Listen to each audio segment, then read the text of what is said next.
পাইকগাছায় ছাত্রলীগ নেতার কর্মকাণ্ডে অতিষ্ঠ এলাকাবাসী। উমায়ের সহ দুইজনকে গণধোলাই দিয়ে পুলিশের কাছে হস্তান্তর। খুলনার পাইকগাছায় চাচাকে নির্যাতন করে বাড়ি থেকে বের করে দিয়ে বাড়িসহ সমস্ত সম্পত্তি দখল করে রাখা ছাত্রলীগ নেতা উমায়ের কবির ও তার ভাইয়ের অত্যাচারে অতিষ্ঠ হয়ে হাজার হাজার গ্রামবাসী মিলে উমায়ের সহ এক সহযোগীকে গণধোলাই দিয়ে পুলিশের কাছে হস্তান্তর করেছে এলাকাবাসী।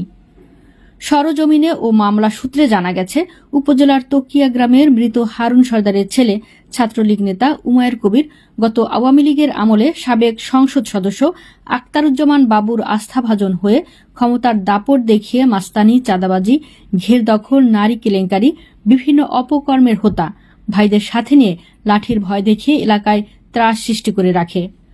গত 11 অক্টোবর আপন চাচা রওশন সর্দারের স্ত্রী ও 3 সন্তানের মারপিট করে উমায়ের সহ তার 2 ভাই। এ ঘটনায় হাসপাতালে কয়েকদিন চিকিৎসা নিয়ে ফিরলেও বাড়িতে ফিরতে পারেনি। জীবনের নিরাপত্তার জন্য আজও বাড়ি যেতে পারেনি রওশন সর্দারের পরিবার। গত 11 নভেম্বর 24 তারিখে পাইকগাছার ইজিবাইক স্ট্যান্ডে বৃদ্ধ শামসুর রহমান বয়স 70 কে উমায়ের কবিরের নেতৃত্বে তার ভাই ইসাহাক সহ কয়েকজন ফিল্মি স্টাইলে এলোপাতাড়ি পিটিয়ে হাত ও বুকের 2টি পাঁজর ভেঙে দেয়। শামসুর মামলা করলেও তাদের ভয়ে এলাকা ছাড়া। মামলা সূত্রে জানা যায়, গত 5 মার্চ সকালে তকিয়া গ্রামের ইলিয়াস কবির ও চাচা রওশন সর্দারকে গদাইপুর বাজারে উমায়ের কবিরের নেতৃত্বে অপর 2 ভাই ইসাহাক এবং উসামা মিলে মারপিট করে। একই দিন সন্ধ্যায় কবির বাড়িতে যাওয়ার সময় আবারও 3 ভাই ও মা মিলে দা ও লোহার রড দিয়ে আক্রমণ করে।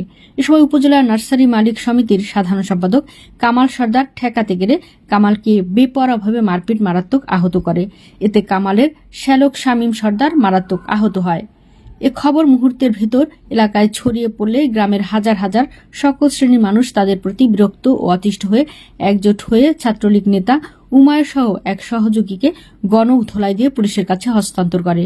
সর্বশেষ মারপিটের ঘটনায় কামাল সর্দার বাদী হয়ে পাইকগাছা থানায় মামলা করে, যার নাম্বার 725। পাইকগাছা থানার অফিসার ইনচার্জ সফজল হোসেন জানান, মারামারির ঘটনায় থানায় মামলা হয়েছে এবং উমায়ের কবির ও তার সহযোগী ওয়ালিদ সর্দারকে আটক করা হয়েছে। অন্য আসামিদের গ্রেফতারের চেষ্টা অব্যাহত রয়েছে।